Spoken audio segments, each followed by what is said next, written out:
मुश्किल काम है। आपने तो कहा था ज्यादा मेहनत नहीं करना पड़ेगी, इसीलिए मैं अपना गांव छोड़कर यहाँ शहर में आया था। लेकिन यहाँ तो बहुत मेहनत करना पड़ रही है। कभी इस रेलवे ट्रैक के पत्थर को ठीक करना पड़ता है, कभी कुछ ठीक करना पड़ता है। राहुल ये बताओ, बिना काम करे कहीं पर पैसा मिलता है? गांव में भी अपना लोग पूरा पूरा दिन मजदूरी करते थे तो मुश्किल से 200 रुपए कमा पाते थे। और जब से तुम सब लोगों को मैं गांव से शहर में रेल कर्मी की नौकरी करवाने के लिए लाया हूँ, तुम दिन भर में कम से कम 500 रुपए कमा रहे हो। देखो लालू जी भी गाँव से शहर में अपने साथ काम करने के लिए आए हैं। इनके काम के लिए भी मैंने रेल विभाग में बात कर रखी है, ये भी कल परसों से काम में लग जाएंगे। राहुल कैसे हल्के हल्के काम कर रहे हो? पत्थर को ठीक तरीके से रेलवे ट्रैक पे बिछाओ। मोदी जी आप मुझे से काम करवाते रहते हो इतना ज्यादा। वो देखो अगले से एक किनारे पे खड़ा हुआ है, कुछ भी काम करना नहीं चाहता है, ऐसे ही एक तरफ खड़ा रहता है। मैं ही सबसे ज्यादा मेहनत करता हूँ। शिवराज सिंह जी भी एक तरफ खड़े हुए। मोदी जी तो कब से मेरी नौकरी पक्की हो गई, आज 3 दिन हो गए मुझे गांव से आए हुए।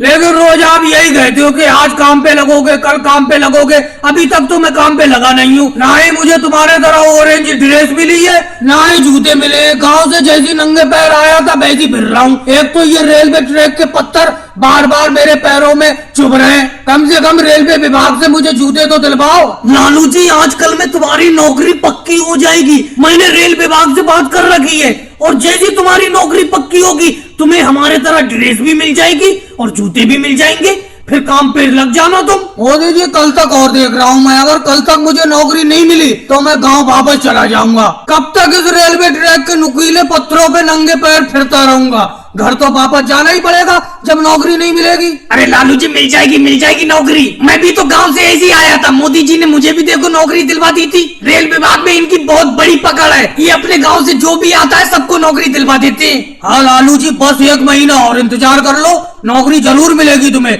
जब मैं गाँव से आया था तो मैं 1 महीना तक ऐसी फिरता रहा था। मोदी जी 1 महीने तक कल कल करते रहे थे, 1 महीने बाद नौकरी मिली थी। तो की नगरी से अपनों ने जल तो ले लिया, अब तो सिर्फ महादेव के मंदिर में बस ये गंगा जल ही चढ़ाना है, हल्के हल्के चलब। नहीं मम्मी जी आप आराम से बैठी रहिए, अब ये मेरे कदम महादेव के मंदिर पर ही जाकर रुकेंगे, उससे पहले नहीं रुकने वाले। मैं हर साल आपको इसी तरीके से कांवड़ में बैठा कर कांवड़ यात्रा कराया करूंगा। बस अपना लोगों ने शिव की नगरी से गंगा जल तो ले लिया, बस अब गंगा जल को महादेव के मंदिर तक और ले जाना है। लेकिन मम्मी जी एक बात कहूँ, आप ज्यादा हिला मत करा करो, चलने में बड़ा दिक्कत होती है। मेरे बेटे मैं कहाँ पर हिलती हूँ, मैं तो आराम से कांवड़ में बैठी पड़ी हूँ। तू जब तेजी से भागकर चलता है तभी कांवड़ हिलने लगती है। वैसे राहुल ये तुम बहुत अच्छा काम कर रहे हो। ऐसा काम आज के जमाने में बहुत कम लोग ही करते हैं, जो अपने माँ बाप को कांवड़ में बैठाकर कांवड़ यात्रा कराते हैं। अब देखो एक तरफ कांवड़ में तुम्हारे कम से कम 50-60 लीटर गंगा जल है और दूसरी तरफ सोनिया जी बैठी हुई है,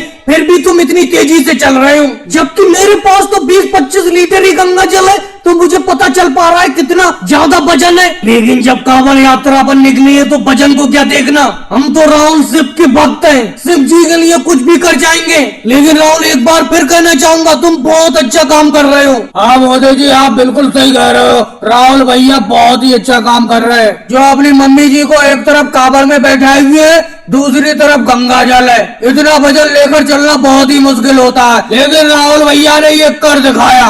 वैसे कहना नहीं चाहिए, देखो मैं पैदल ही चल रहा हूँ, मेरे पास तो ज्यादा गंगा जल नहीं है, इतना लंबा सफर ही तय करना बहुत मुश्किल होता है। और राहुल जी फिर भी इतना वजन लेकर चल रहे हैं, बहुत बढ़िया काम कर रहे हैं राहुल जी। अखिलेश और मोदी जी ये आपका बड़प्पन है जो आप मेरे लिए ये बात बोल रहे हो। मैं ये सब कहाँ कर पाता, शिव जी की कृपा है इसीलिए ये सब कर पा रहा हूँ। हम भी मोदी जी शिव जी के भक्त हैं, शिव जी के लिए कुछ मैं किलो के हिसाब से क्यों खरीद रहा हूँ? क्या ये तुम बोरे में क्यों भरकर लाए हो? रख दो यहीं पे, 20 रुपए किलो के हिसाब से खरीद लूंगा। मोदी जी गेहूं का रेट तो आप मद्दा लगा रहे हो, शहर में तो गेहूं का रेट 25 रुपए किलो है और यहाँ पर आप गांव में 20 रुपए किलो के हिसाब से खरीद रहे हो। अच्छा राहुल एक बात बताओ, मैं तुमसे 25 रुपए में गेहूं खरीदूंगा और भाड़ा लगाकर इस गेहूं को शहर में बेचने के लिए ले जाऊंगा और 25 ही रुपए बेचूंगा तो मुझे बचेगा क्या? ऐसे तो मेरी जमा पूंजी खत्म हो जाएगी। ऐसे तो मुझे गुरुद्वारे में खाना पड़ेगा। भाई मुझे भी तो थोड़ी कमाई करना होती है। तुम्हें अगर शहर में जाकर बेचना है इस गेहूं को, जाओ, मैं मना थोड़ी कर रहा हूँ, जाकर शहर में बेच दो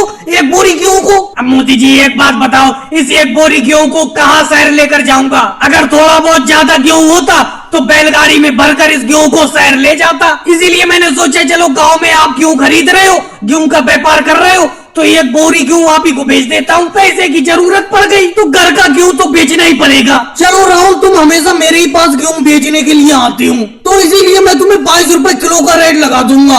22 रुपए किलो के हिसाब से ये अनाज मुझे बेच दो। लेकिन राहुल, 1 बोरी अनाज क्यों बेचने के लिए आए हो? 2-4 बोरी अनाज की और ले आओ, सब खरीद लूंगा मैं। अरे मोदी जी, आप तो खरीद लोगे, आप तो व्यापारी हो, हम तो गरीब किसान हैं। हमारा तो इस बार 5 बोरी अनाज ही पैदा हुआ था और इस 5 बोरी अनाज को हमें 6 महीने तक चलाना पड़ता है, क्योंकि 6 महीने में हमारी दूसरी फसल आ जाती है। अब इस अनाज को बेच के घर का खर्चा पानी चलता रहेगा। अरे योगी जी भी आ गए अनाज लेकर। योगी जी, आप भी क्या 1 बोरी अनाज बेचोगे मोदी जी को? हाँ राहुल, घर में दाल चावल बचा नहीं, इसीलिए मैंने सोचा 1 बोरी गेहूं बेचकर दाल चावल खरीद लेता हूँ। अरे अपना किसानों का तो अपनी खेती के अनाज से ही खर्चा पानी चलता रहता है, क्या किया जाए। अपना कोई मोदी जी की तरह तगड़े व्यापारी थोड़ी है जो यहाँ से गांव से 20 रुपए किलो अनाज खरीदते हैं और शहर में 25 रुपए किलो बेचते हैं। अरे तुम लोगों को दिक्कत क्या नहीं होगी जी? तुम भी यही बात कह रहे हो? तुम्हें व्यापार करने को कोई मना कर रहा है? तुम भी व्यापार करो, ये खेती बाड़ी क्यों कर रहे हो?